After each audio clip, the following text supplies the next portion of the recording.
Yarns for weaving. What really works? Well, in my mind, just about anything. Well, we're done. Well, I guess I need to go into a little more detail about what I mean by that. Just about anything. Maybe you're someone who has been knitting or crocheting, and now it's time to do some weaving. And you're wondering, will the yarn that I have at home really work?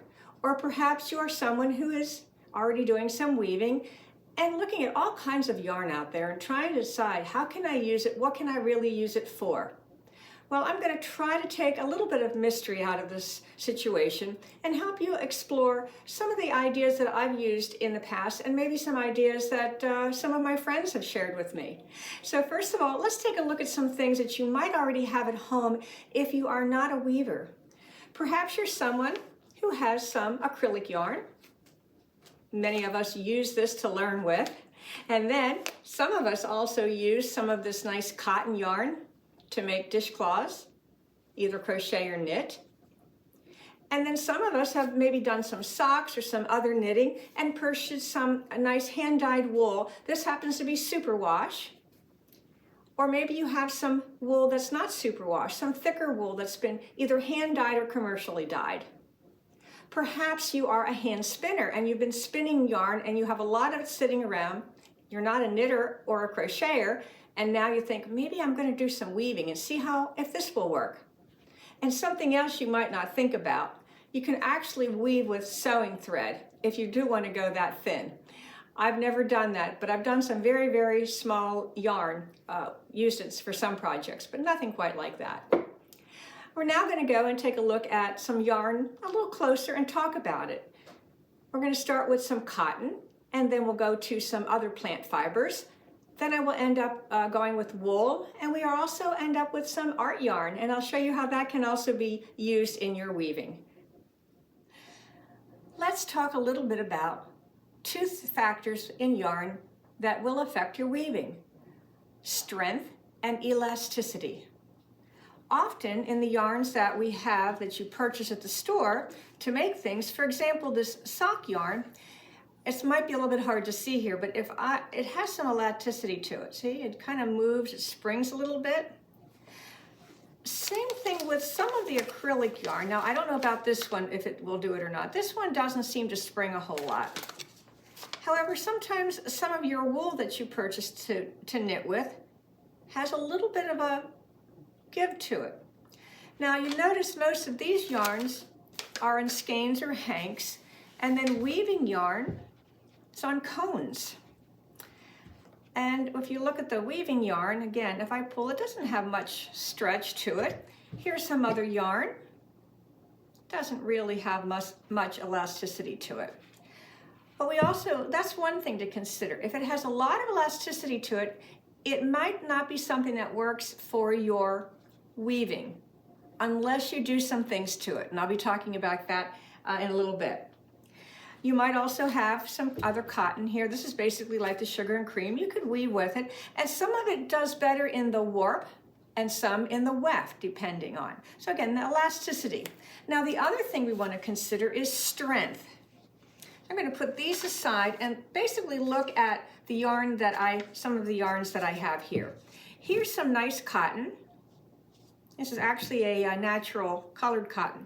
Now, you can do a strength test just by kind of pulling on it. It's pretty darn strong.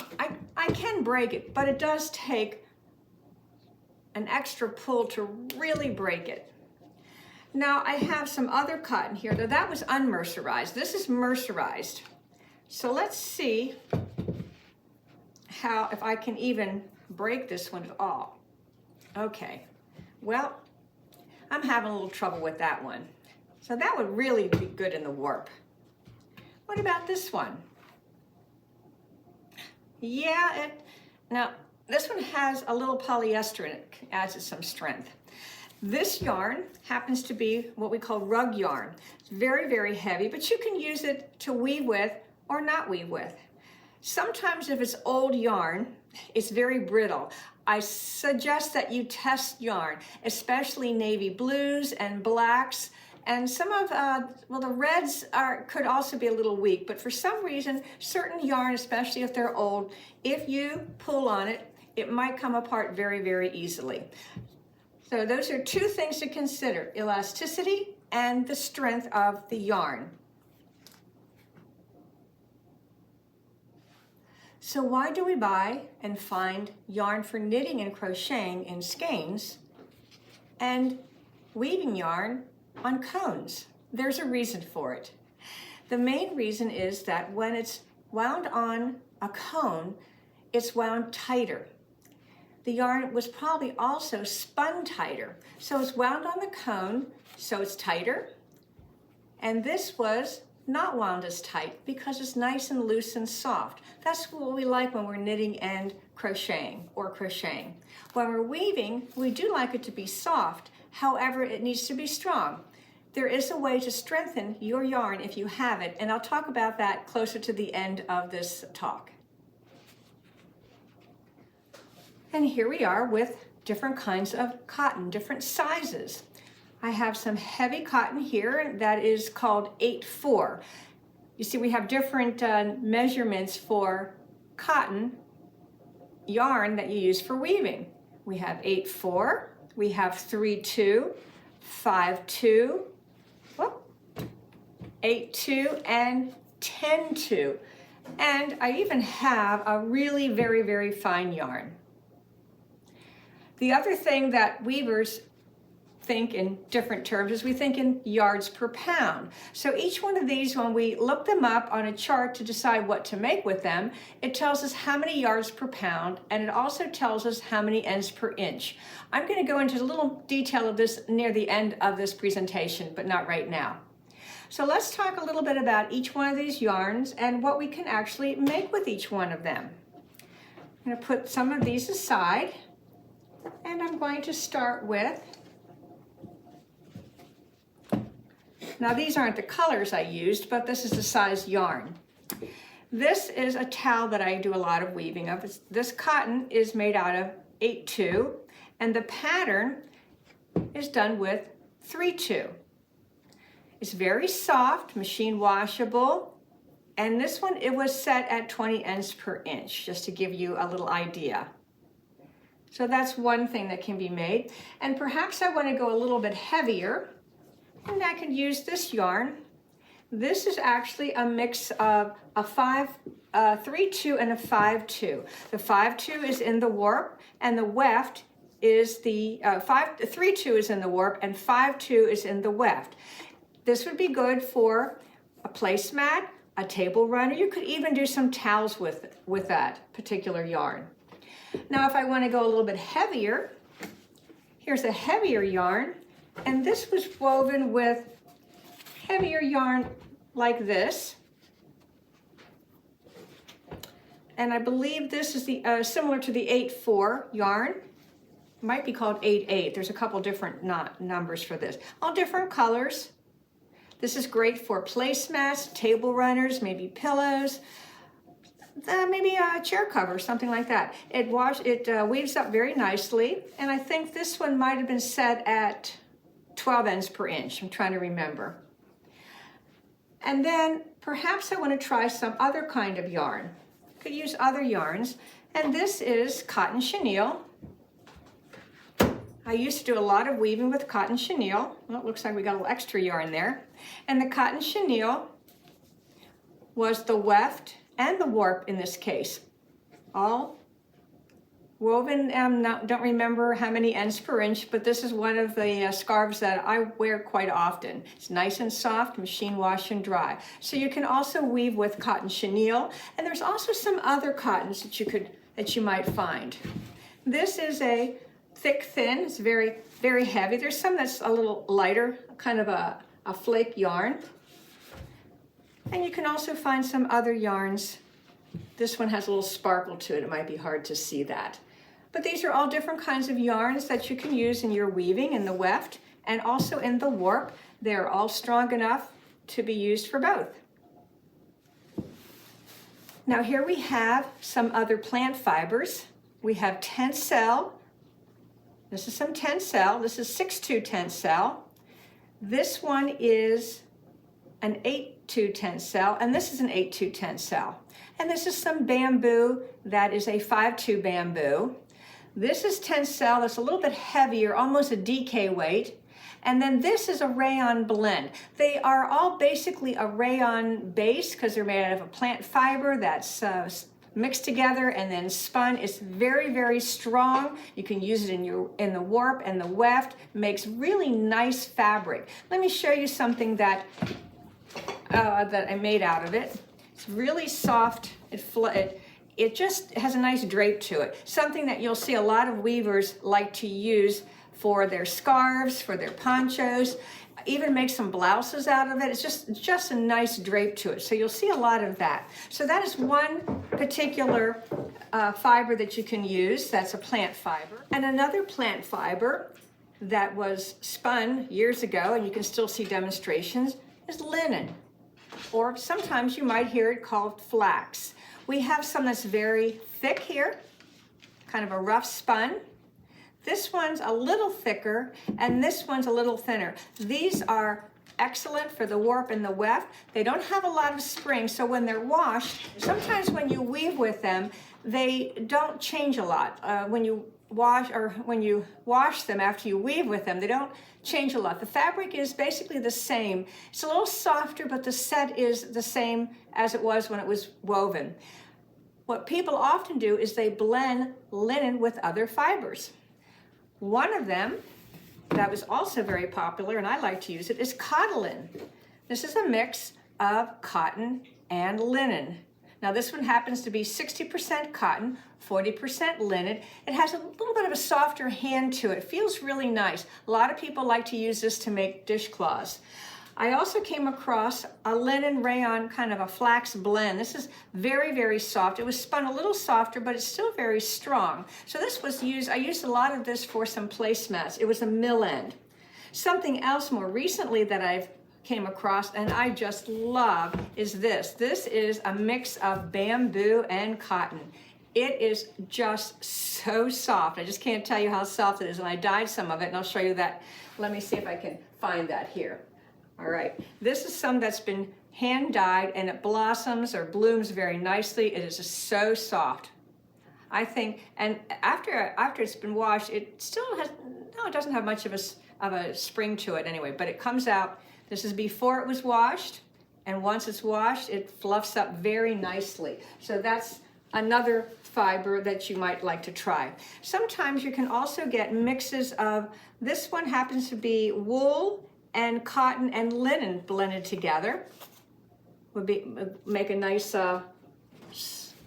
scarf or maybe a pillow or something. And then this one is linen and a little bit of acrylic and cotton. So you can think of other yarns that are blended. So sometimes blending linen with other fibers makes it a little bit softer rather than the linen that's 100% linen. It just gives a different feel to it. Again, it depends on what you want to make.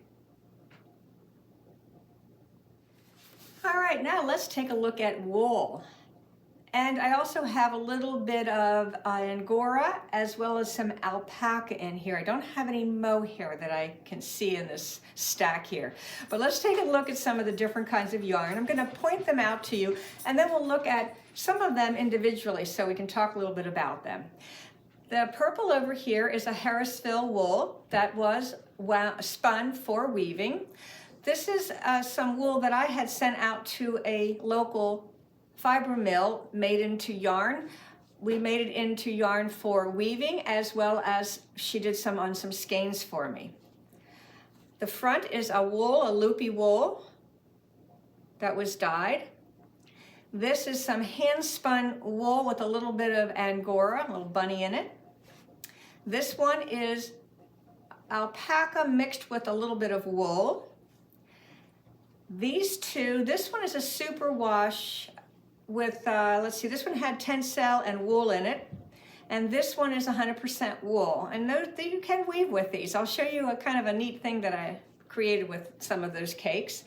And then this is a wool and silk. This is before, and then it was after it was washed, or after it was dyed and then washed, actually rinsed out. So you can dye it, and then again, it changed a little bit, just a little bit of the texture to it. So let's talk a little bit about some of these, and let's first talk about the yarn on cones. Now, this also comes in sizes, but it's usually in yards per pound. So often wool, I'm looking at this one, is 450 yards and 8 ounces, or 900 yards per pound. This was commercially spun, or locally spun, and it's a little over a pound, and it's about 988 yards. So they're very, very close in their weight. Great for weaving. Another yarn that I would suggest maybe starting with if you like wool, because wool also is very forgiving as well as cotton when you're learning to weave. Then we also have, this was again some yarn that was spun at a local spinnery. Came out very nicely, had it spun very thin, it's very strong. And then again, this is fun, mixing some things together. Like I said, this is silk and wool. You can knit with it or weave with it. It's a little bit thicker, and I think I say here it's about 470 yards and 8 ounces. So again, it's very similar to this other yarn, which helps me when I'm doing some calculating. And then we also have, like I said, some hand spun. I'm going to talk a little bit more about using hand spun and art yarn in another section. But what I'd like to take a look at is some of this wool. Look at this one first. What I did with one of these, actually it was this here, I had rainbow. You can see here, I used it in the warp. All I did was continually make my warp. This was probably about 2 yards, maybe a little bit more. Made the warp until the yarn ran out, and then it was woven with a very light gray. I didn't have to stop and change color, I just kept on going. So if you have any of this yarn around, maybe you bought some cakes years ago and now it's not the thing to purchase anymore, you could weave with it as well, as long as it's strong enough. So that's something to consider. Now the other thing, I showed you this silk and wool. Here's the silk and wool. That's the same yarn here. But what I did was I took it in white, natural color, made my warp, and then dyed the warp. So as you can see, it has a little, like the one end's a little gray and the other end's blue. So you could also dye it in the warp, and then it was woven with a blue that I dyed with the same yarn. So it's wound with the warp and weft, is both the cotton or the wool and the silk. Kind of fun to know you can actually do that. And then you can use your hand spun. Here's an example of some hand spun that was in the warp and then woven with the same yarn in the weft. So you kind of get different sections that come out. So that's another look you can get when you're weaving with hand spun. And then one of the hand spun things that I did, that's a mix of yarn. I purchased a spinning wheel or something from someone, and she had all these different wools. I don't even know what they were. Put them all in the warp, just kind of randomly selected them. Some may even have mohair in them, I'm not sure. It's all natural. It was a lot of fun to do. It's another scarf I like to wear in the wintertime, nice and toasty. So you can experiment just by putting different yarn, different wool in the warp. And then this was woven with a commercial single ply wool. I can see that in there. Those are just some ideas for you to consider using for your weaving with wool. And this is the end of part 1, Weaving Yarns, What Really Works.